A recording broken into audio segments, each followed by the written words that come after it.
Board of Trustees this year is to ensure that we stay together as a community during our time away from home during the renovation. In that spirit, we are announcing the launch of the Second Sunday Social, what amounts to an enhanced coffee hour where people have a chance to sit and talk and linger a bit with each other after church.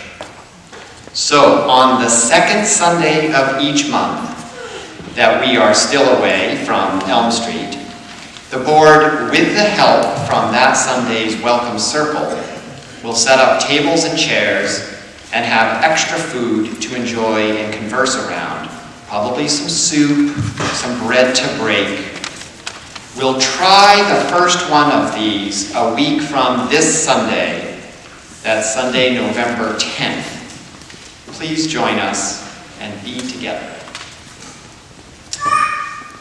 This is a quick reminder from the board that the deadline to submit nominations for this year's Ethics in Action Award is November 12th. The award will be given in December.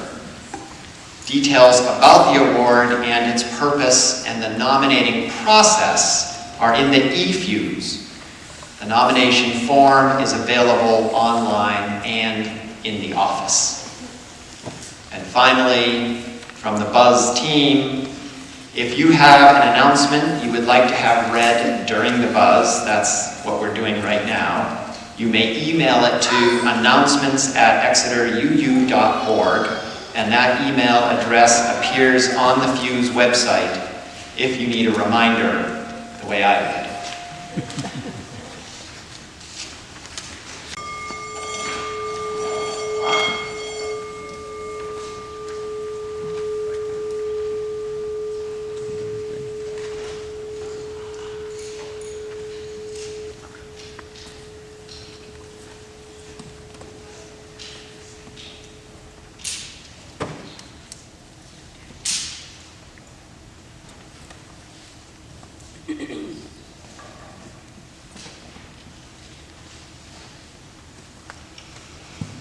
Good morning. Come, let us enter this space of hope and community. Come, let us enter this space of our sorrows, our joys, our passion and compassion. Come, let us enter this space with the stories of our ancestors, for their strength and wisdom beats in our hearts. Come into this space, present to the beloved companions who move beside us. Come into this space, mindful that together we are building a future for other generations. Come into this space and let us worship.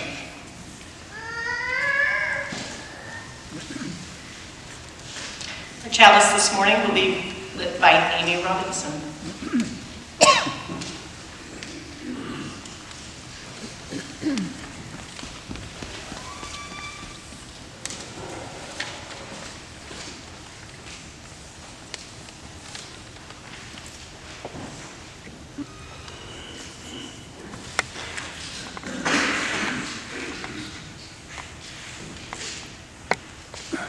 So let's do the covenant.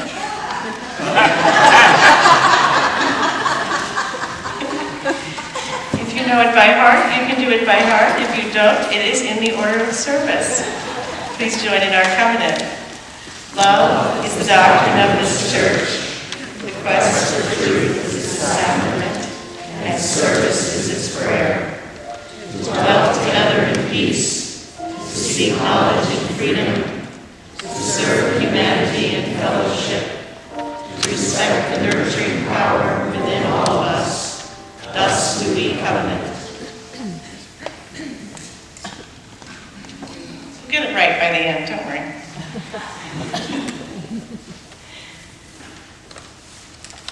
This reading is entitled, They Are With Us Still, by the Reverend Kathleen McTeague. In the struggles we choose for ourselves, in the ways we move forward in our lives, and bring our world forward with us, it is right to remember the names of those who gave us strength in this choice of living. It is right to name the power of hard lives well lived. We share a history with those lives. We belong to the same motion. They too were strengthened by what had gone before. They too were drawn on by the vision of what might come to be.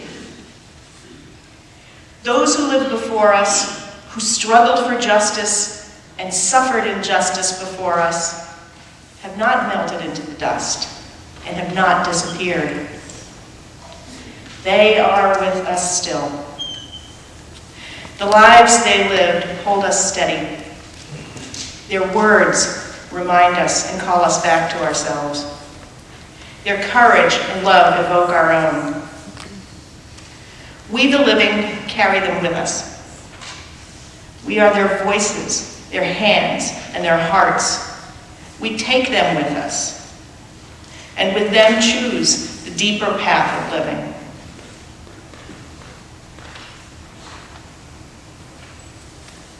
Lindsay Jean will now lead the children to Young Church. Please join in simple gifts.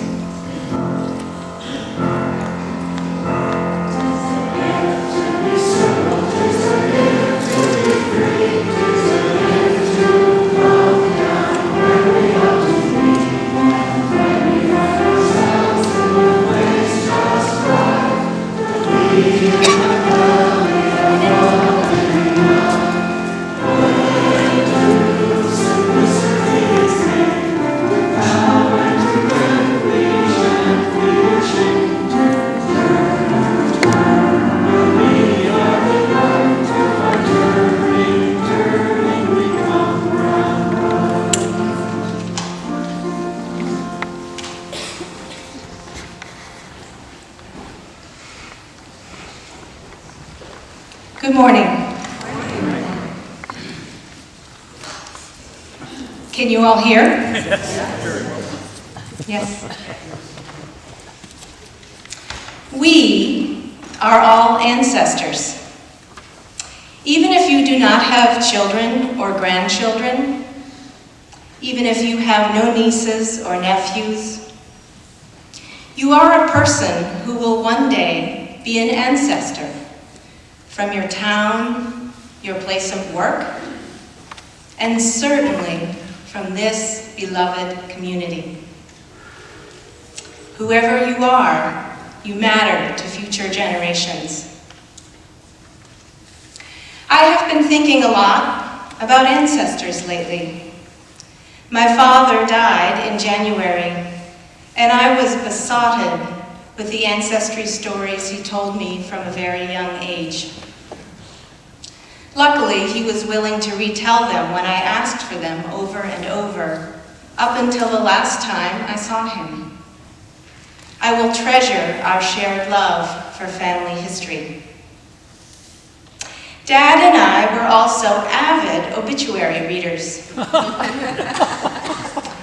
Dad, because he was morbidly interested in the cause of death, and me, because I am so interested in stories.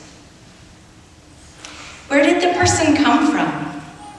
Where did they go? Or sometimes, more intriguingly, why did they stay? I want to know more about that person who lived her entire life in Newmarket, worked in the old shoe factory, and collected elephants. And the one whose parents immigrated from Russia, had 6 different careers, moved 17 times, and had a passion for licorice. Any obituary is an incomplete story, and I really want to know the rest. Today, I am going to tell you one of my own ancestry stories. In 1843, my great-great-grandfather, David William Jones, sailed to New York from Llandyssil, Wales, on the ship Caledonia with his new wife, Margaret Davis. They had a quilt and a wooden chest and $73. I don't know why they left Wales, where they had a very decent middle-class life. But they certainly sailed by choice, and as it was pre-Ellis Island, they were welcomed in. No refugee status, no lines, few questions. I want to acknowledge that at the same time, the ancestors of my black and brown brothers and sisters were sailing against their will, chained and tortured over the same ocean. That is not my story to tell. But I want to recognize this heartbreaking fact in lieu of these pioneer stories of optimism and courage. After a stint in Philadelphia, my great-great-grandparents eventually landed in Ohio, where David William farmed for 10 years, saved his money, and Margaret had 8 children, three of whom died before the age of 5. After their time in Ohio, in 1855, they purchased 300 acres of prime land from the U.S. government in the newly formed state of Iowa. This land, consisting of over 6 million acres, which was obtained by the U.S.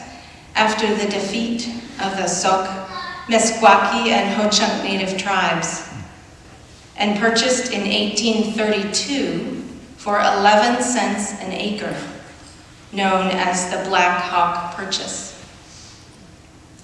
The U.S. charged David William and Margaret $1.25 per acre because there was felt an urgency to populate these territories with white people after the tribes were either killed or run off to land farther west.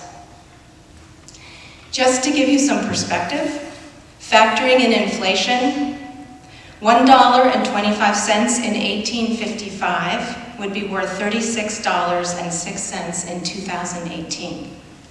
That was one hell of a deal. I hardly fault him for taking advantage of a great land deal and having the courage to settle his family in unknown territory. But I need again to acknowledge that my ancestors' good fortune came at an excruciatingly painful cost. David William had come from a woolen manufacturing family in Wales, and with this background, he presumably took out a loan, and he definitely built a woolen mill. He prospered very well, expanding his mill and his farming land by another 200 acres.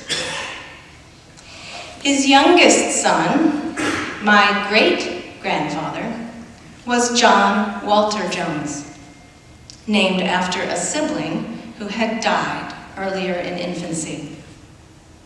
He has been described as artistic, sensitive, and melancholy. And like many who suffer from sadness that rarely goes away, he tried unsuccessfully to solve this dilemma with alcohol.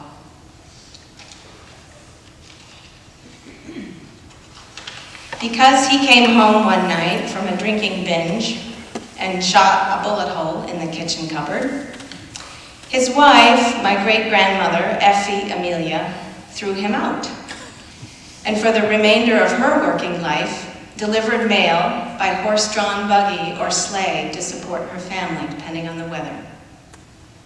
She has been described as tough as nails, but not very pleasant.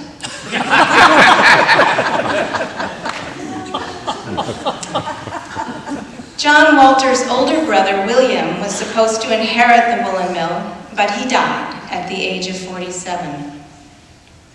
According to oral history, now that his older brother was gone, John Walter thrived on joining the family business and being able to use his artistic talents to design the woolen patterns. He seemed to find a new lease on life. Because the presumed heir to the mill had died, my great-great-grandfather, David William, rewrote his will, leaving the business and all his holdings to to be shared between his other living son, Josiah, and John Walter. He still had a living daughter, and she was provided for, but evidently not even considered as a viable business owner. When David William did die in 1898, he was so prominent that his obituary took up a good portion of the Manchester, Iowa Press front page with the headline, "The Passing of a Pioneer." I have a yellow, crumbling original copy. The article describes this man who helped to settle Iowa in the following way, quote, "He met death without a tremor, firm in the hope of an afterlife, with unswerving confidence in the truth and justice of God the Father. Of large bone and sturdy frame, he seemed capable of enduring the greatest severities, yet he was of a singularly gentle and affable nature withal.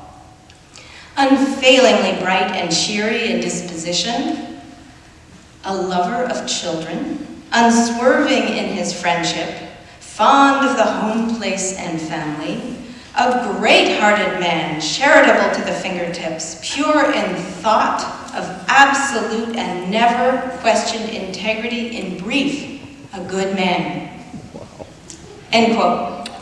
But it goes on and on and on. And I found out he was a Unitarian. The obituary goes on for many paragraphs. But of course, this is not the whole story. When he had rewritten his will, of which I have a copy, there was a surprising codicil. If John Walter, quote, "should not remain temperate and continue the use of intoxicating drinks during 5 years' time," unquote, he would forfeit all of his inheritance and the livelihood with the Manchester woolen mills. My great-grandfather was unable to fulfill this expectation, drifted to other jobs away from Iowa, and in 1909, the day after his own 47th birthday, he killed himself in Burlington, Wisconsin, alone. Our family records did not contain this obituary, but I was able to find it on microfiche in the Manchester, Iowa Library. It describes the event as follows. He took his own life in a room at Jasper Mealy's boarding house on the corner of Pine and Jefferson Streets. Death was caused by the taking an overdose of morphine while in a despondent mood. A note was left by the deceased saying that he had been unable to hold good positions on account of ill health, and asked that relatives be notified of his death. John Walter had had 3 children. Blanche, who became a nurse, never married, and was the designated caretaker of her aging, tough-as-nails mother. She killed herself in 1936 at the age of 42. Incidentally, before her mother died. Then there was Theron, who married but never had children because he contracted mumps after puberty and was rendered sterile. The 3rd child was my grandfather, David Henry, and he seemed to be a person who devoted his life to not being his father. He was a teetotaler who bordered on fanaticism. He hated all religions and churches because the family had been ostracized after his father had committed suicide. He told everyone who would listen that he was going to live to be 100. And he worked his whole life which was incidentally not terribly long, to convince the world that he was a strong man who had no weaknesses, who could support his family handsomely, and who had no tolerance for help of any kind, particularly from doctors. Like his grandfather, he worked very hard, had some luck and certainly privilege. And his obituary tells of a prosperous business in Chicago, manufacturing typewriter ribbons, which kept his family fed even during the Depression. He kept horses in what is now suburban Chicago, and got up every morning at 4 a.m. to work them before taking the train into the city to his job. And that is not the whole story. He was a bully. He had 3 sons whom he challenged almost daily to see if any of them could match his physical strength, or if they could endure his taunting. He ruled his wife, my beloved grandmother Una, with complete authority, and he would bring her Rumpelstiltskin-like tasks to complete so he could make more money. One day before Thanksgiving, on the day before Thanksgiving, he brought her 50 recently slaughtered turkeys, which needed to be plucked and eviscerated for a buyer who would pick them up the next day. His middle son, Roger, my uncle, was mentally disabled and slept with his cloth Aunt Jemima doll, which came as a promotion with a purchase of pancake syrup. This was great cause for taunting and anger from his father, especially when Roger wet the bed and the doll's brown skin bled onto the white sheets along with a river of tears. And this made my grandfather even madder. The youngest son was my father, Paul, who was, and this may sound vaguely familiar, artistic, sensitive, and melancholy. He could never, ever meet his father's expectations, whether it was how much soda he could chug before becoming sick, how high he could jump, or how not to cry.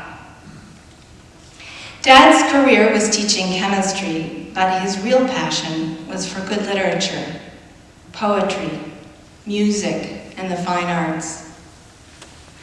Though I don't think he ever got over the conviction that he was a weak man, and though there was a sadness that had bled into his DNA, he did manage to nourish his sensitive nature and break the bonds of his legacy.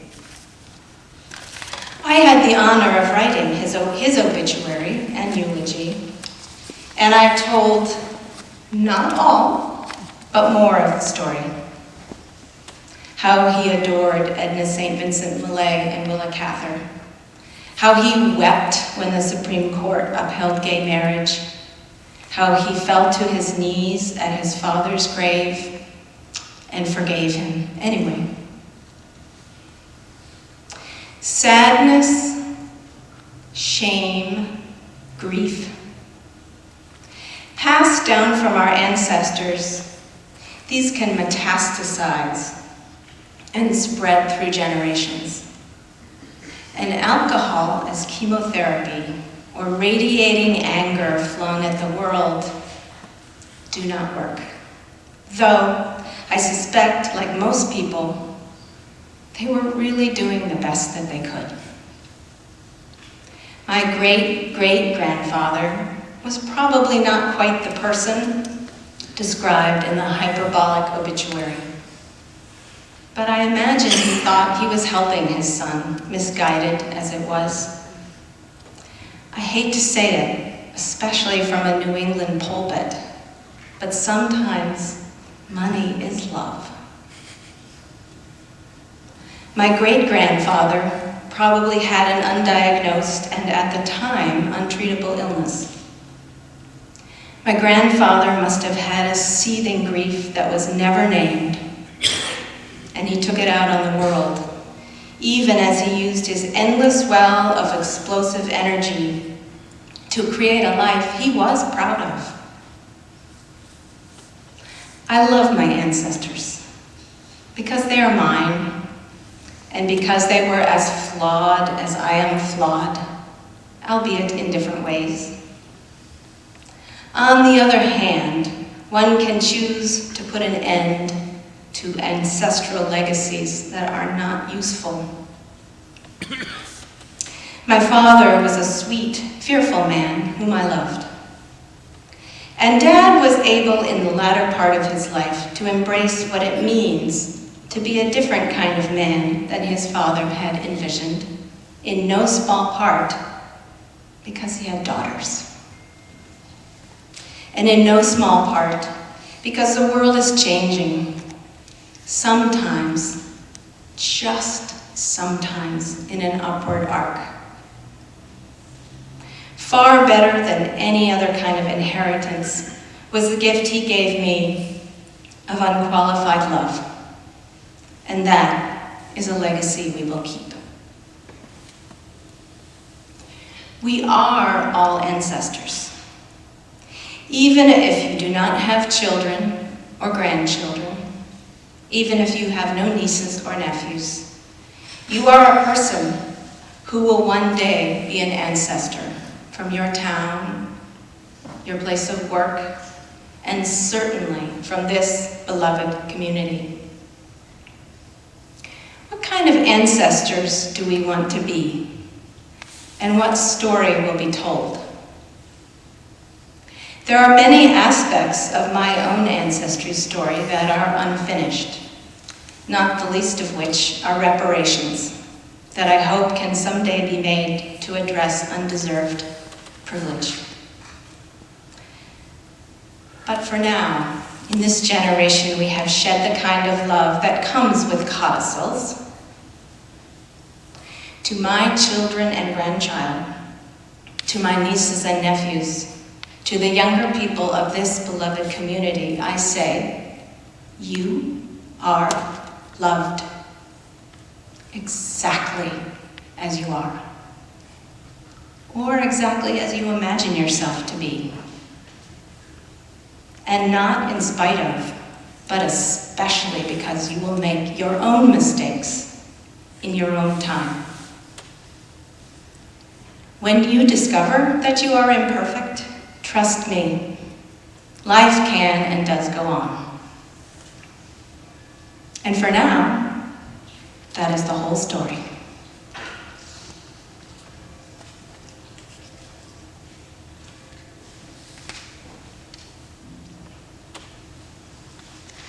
At this time, let us join together in meditation.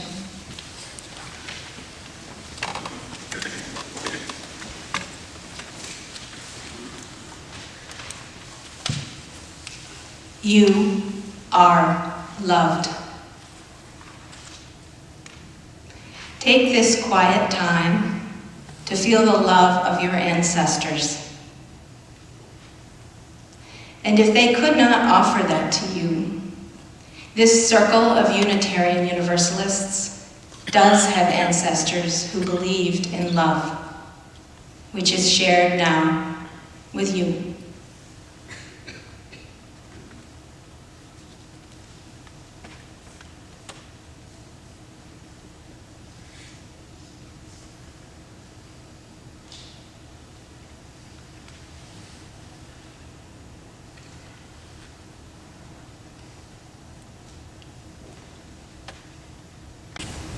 May the love I share speak for me.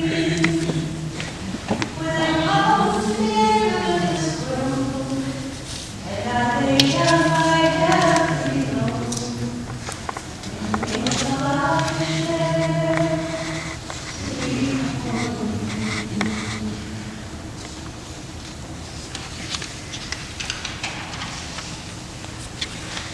Amy. In many cultures, this date, midway between the fall equinox and the winter solstice, is experienced as a time when the veil between this world and the world of those who passed over is the thinnest. It is a time to remember those who have died with altars of incense, favorite foods, photos of remembrance, and visits to cemeteries. One tradition for connecting to an ancestor involves writing a letter to that person and then burning it so that the smoke from the fire will pass through the veil and take your words to that ancestor. So that's what I invite you to do. You have pieces of paper that were in the programs. There are pens spread around, and I'm sure we can borrow some. The ushers also have pieces of paper and pens if you need some. The notes will be collected. We'll take about 5 minutes to do this. It'll be a short note, not a full letter, but we'll collect them and bring them up to this sacred vessel. And then we will take them out to another sacred vessel, also known as a Weber grill, out here in the back corner away from the chapel. And we'll light a fire and send your words to the ancestors. So please join us if you'd like to. We'll do this right after the service, but just take some time now to reflect and speak your words. Thank you.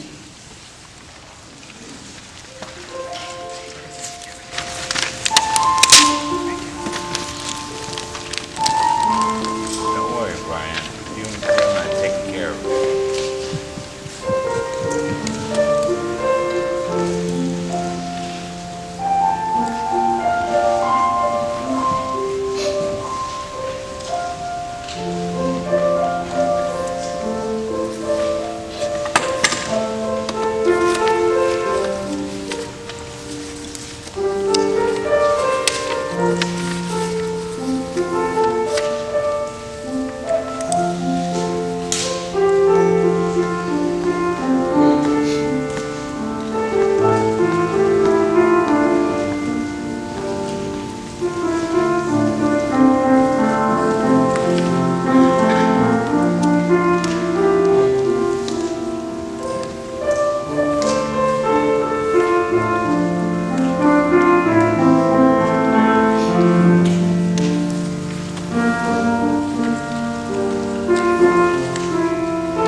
offering and put in some money, we are not going to burn that.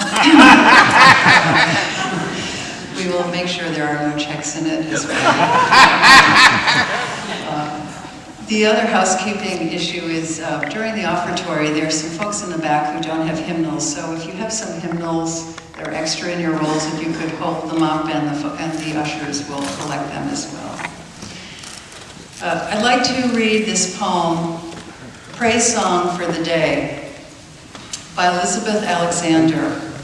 It's a poem for Barack Obama's presidential inauguration, and very suited to this moment.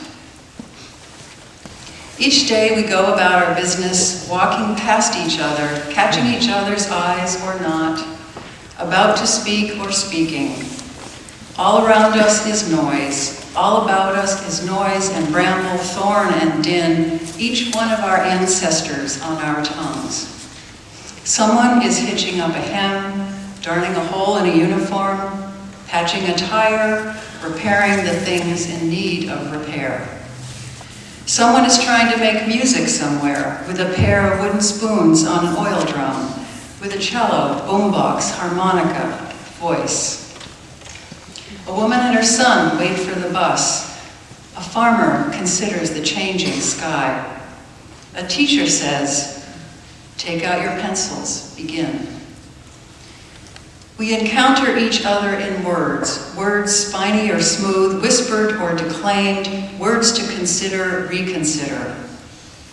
We cross dirt roads and highways that mark the will of someone, and then others who said, "I need to see what's on the other side." I know there's something better down the road. We need to find a place where we are safe. We walk into that place which we cannot see. Say it plain, there are many who have died for this day. Sing the names of the dead who brought us here, who laid the train tracks, raised the bridges, picked the cotton and the lettuce, built brick by brick the glittering edifices they would then keep clean and work inside of. Praise song for struggle, praise song for the day, praise song for every hand-lettered sign, the figuring it out at kitchen tables. Some live by love thy neighbor as thyself, others by first do no harm, or take no more than you need. What if the mightiest word is love? Love beyond marital, filial, national. Love that casts a widening pool of light. Love with no need to preempt grievance. In today's sharp sparkle, this winter air, anything can be made. Any sentence begun. On the brink, on the brim, on the cusp. Praise song for walking forward in that light.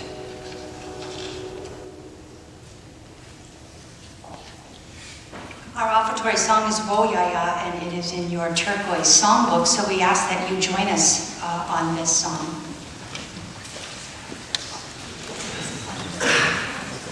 People that we love. It's a way we show our love and commitment. The offering is a place where love and money are woven together. It's a place where even the smallest amount is a gift of love and generosity. The ritual itself is about remembering that we love this community and each other into the future. The morning offering for the love of this congregation will now be received.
Please remain standing while we share our unison benediction, which is printed in the order of service. No, we have a hymn. I just didn't want to forget the benediction because we almost blew the covenant. Our closing hymn is Abide With Me. It's number 101 in the gray hymnal.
Now the unison benediction.